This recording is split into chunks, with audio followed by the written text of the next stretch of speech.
Señor, por favor, llévese a mi hermanito. Tiene mucha hambre, eso fue lo que dijo. Descalza, en una acera llena de gente, abrazando a un bebé envuelto en una toalla. No estaba pidiendo dinero. Estaba tratando de salvarle la vida. No tenía idea de que el hombre que detuvo era un multimillonario. Y lo que él hizo después lo cambió todo. Quédate hasta el final para ver cómo un ruego desesperado se convirtió en una historia que transformó vidas y que nadie podría haber imaginado. Y cuéntanos en los comentarios desde dónde estás viendo esta historia. Lucas Santori no se detenía por nada. Ni por retrasos, ni por desvíos, y mucho menos por lo inesperado. Como CEO multimillonario de una de las empresas de inteligencia artificial más poderosas de California, sus días estaban sellados en concreto. Esta mañana no era la excepción. Lo llevaban en su auto al centro de San Diego, con su traje perfectamente ajustado y su agenda programada minuto a minuto. Ya iba repasando su presentación cuando bajó del auto. Entonces, una voz atravesó el bullicio de la ciudad como si no perteneciera allí. Señor, por favor, llévese a mi hermanito. Tiene mucha hambre. Se dio la vuelta. Parada sola junto a la acera, había una niña de no más de 10 años. Su abrigo era delgado, con las mangas enrolladas para ocultar las costuras desgastadas. Sus zapatillas estaban rotas, pero su postura era firme. En sus brazos llevaba un bebé envuelto en una toalla demasiado pequeña para protegerlo del viento. Su cabecita descansaba sobre su pecho, demasiado quieto. La niña sostuvo la mirada de Lucas sin pestañear. Soy Lía, dijo. Y él es Elías. Nuestra mamá dijo que regresaba enseguida, pero eso fue hace 3 días. No había desesperación en su voz.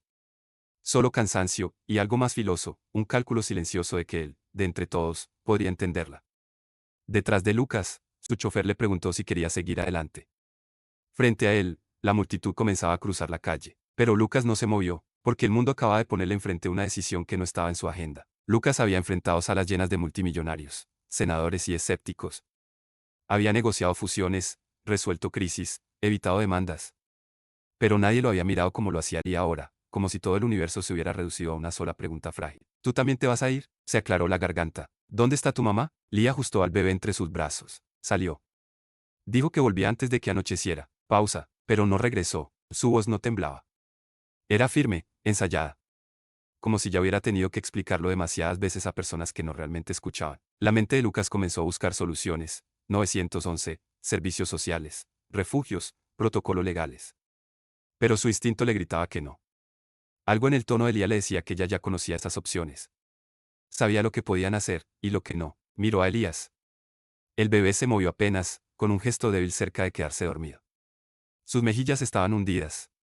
Lía ajustó la toalla con un reflejo automático. Cuando Lucas sacó el teléfono, los ojos de Lía se llenaron de pánico. Por favor, no llame a la policía. Nos van a separar. Siempre lo hacen. Esa palabra, siempre, se le quedó clavada. Tenía llamadas por devolver. Reuniones que dirigir. Dinero que ganar. Pero por alguna razón que aún no entendía, Lucas Santori se quedó exactamente donde estaba. No hizo más preguntas.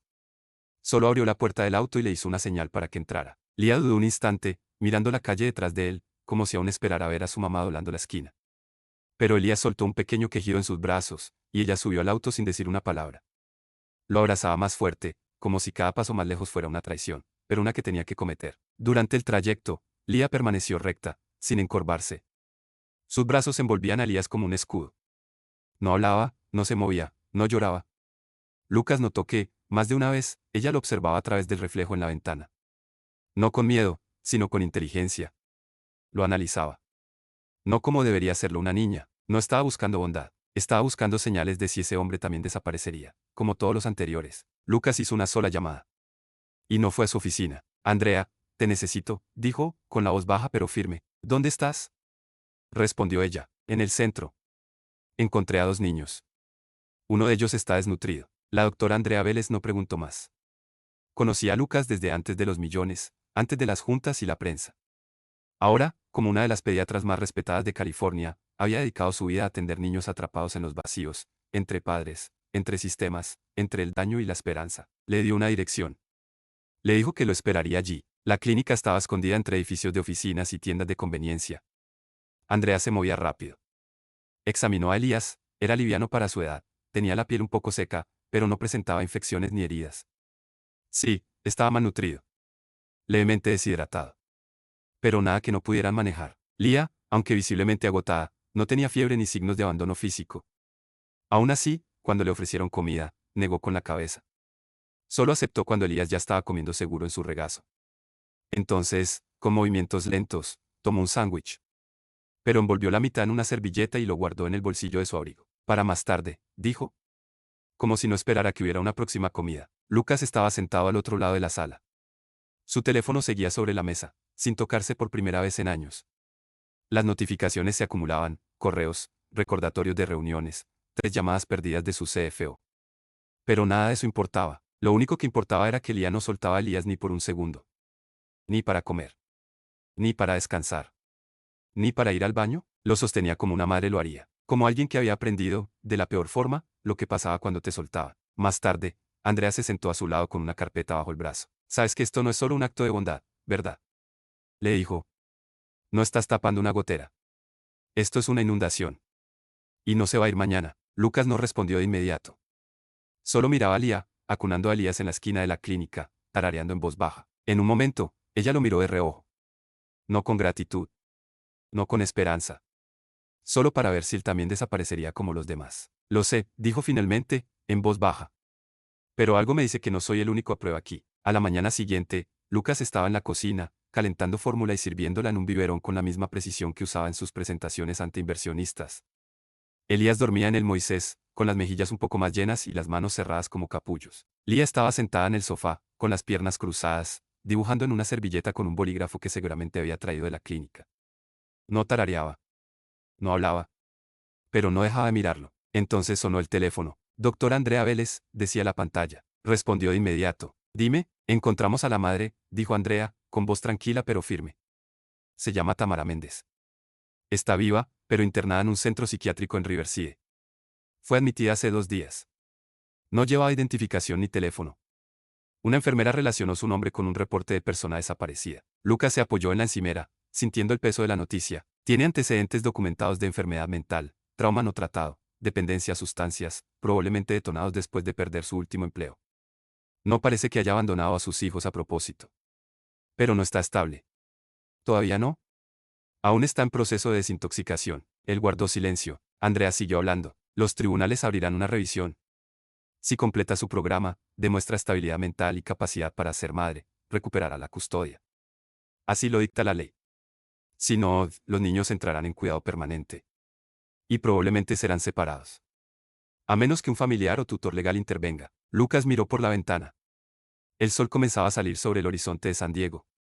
Por primera vez en años, no tenía prisa. Esa noche, después de que Elías se durmiera, Lía se acercó al pasillo. No tocó la puerta. No dudó.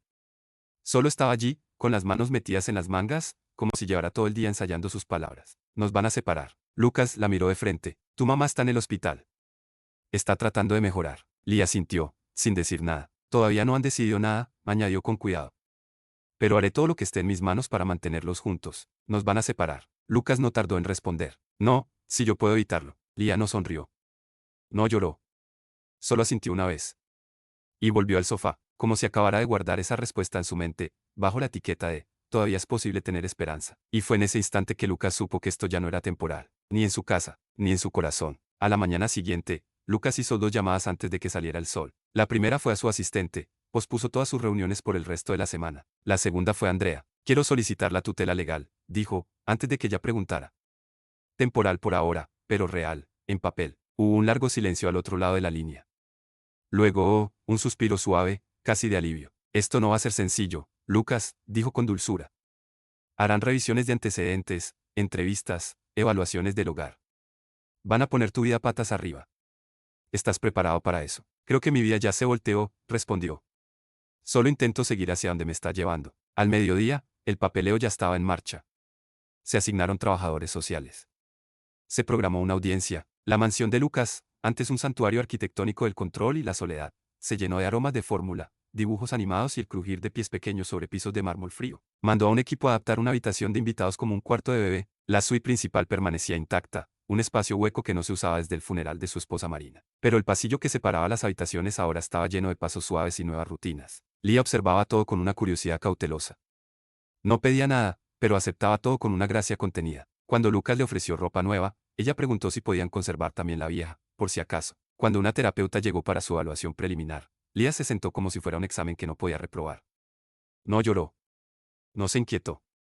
Respondió en oraciones completas, ojos al frente, voz serena. Pero Lucas lo notaba. Debajo de esa compostura, seguía siendo una niña conteniendo el aire. Una noche, unos días después, la encontró en la biblioteca, acurrucada en el alféizar de la ventana con un libro sobre el regazo y Elías dormido a su lado. La luz del pasillo entraba suavemente a la habitación. ¿Sabes?, dijo Lucas, apoyado en el marco de la puerta, no solo eres buena con él. Eres increíble. Lía alzó la mirada. Sus ojos, cansados pero alerta. He tenido que serlo, dijo.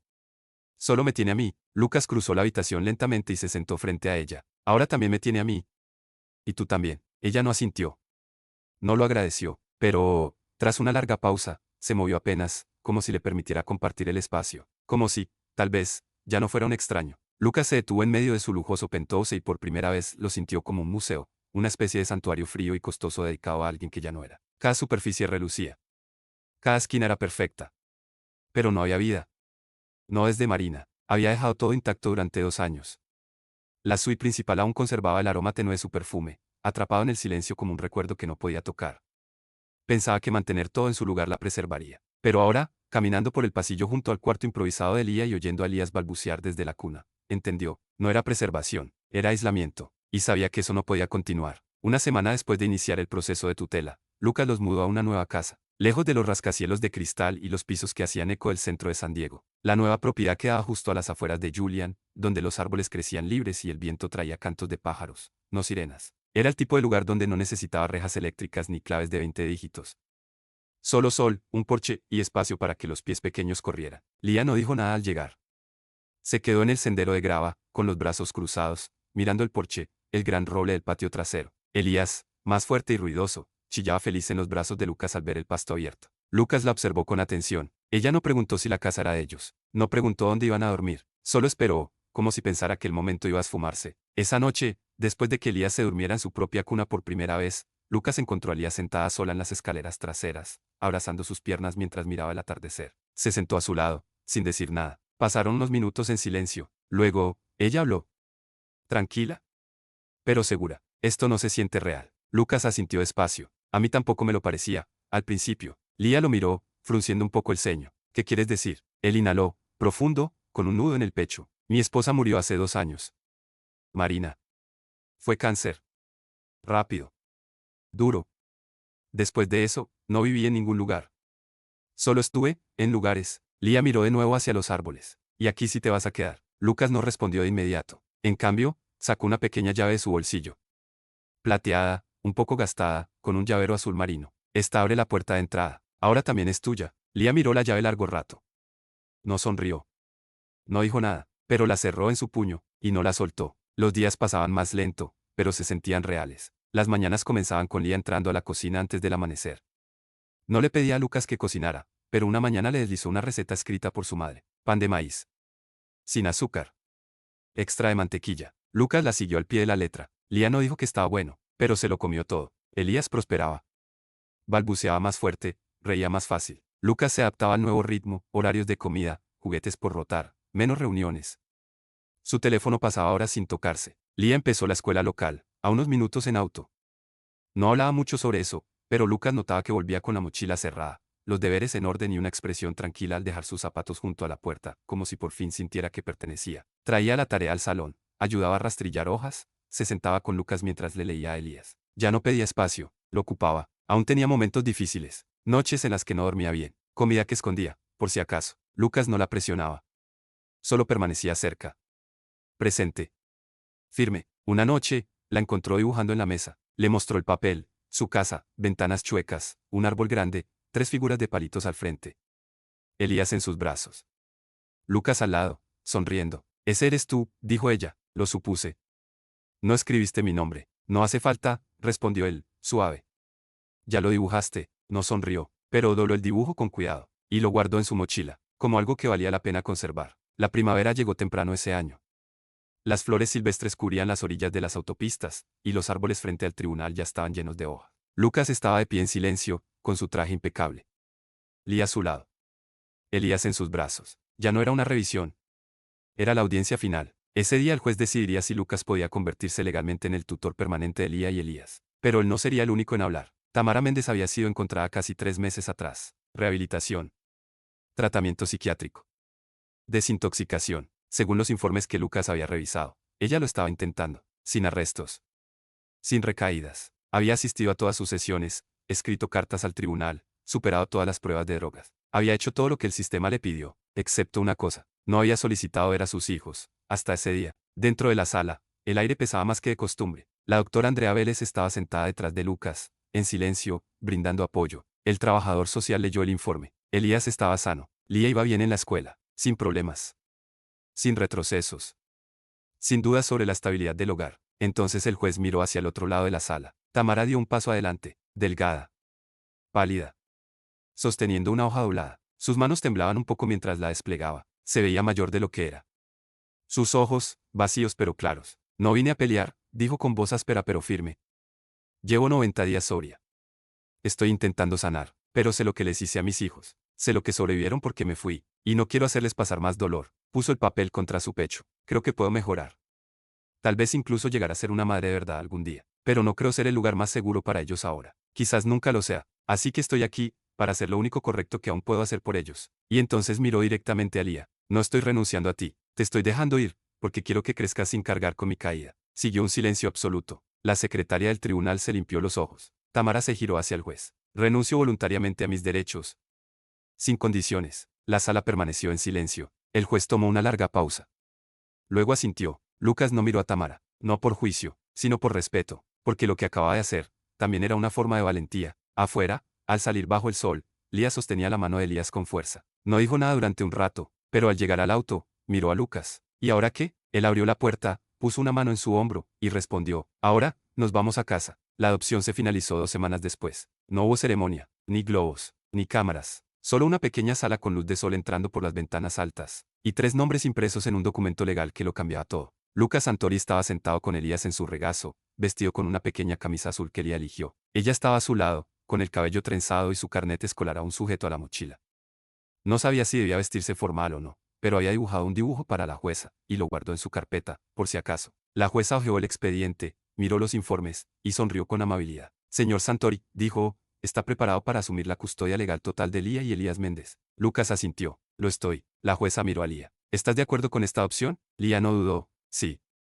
Estoy de acuerdo. Y con eso, el mazo golpeó. Listo. Legal. Real. Afuera, el aire de la mañana se sentía más suave de lo normal. No tenían planes después, así que Lucas les propuso ir por pancakes. Lía dijo que sí antes de que él terminara la frase. Esa noche, después de acostar a Elías y apagar la luz del cuarto, Lucas encontró a Lía en el pasillo, descalza, sosteniendo algo detrás de su espalda. Caminó hacia él en silencio, y se lo entregó. Era el mismo dibujo, la casa, el árbol, las 3 figuras. Pero esta vez, debajo de la figura más alta, había escrito una palabra. Papá. Lucas sintió que el pecho se le apretaba. No de miedo. De asombro. La miró, sin palabras. Lía no explicó. Solo se acercó, lo abrazó fuerte por la cintura, y se quedó allí, hasta que él se arrodilló.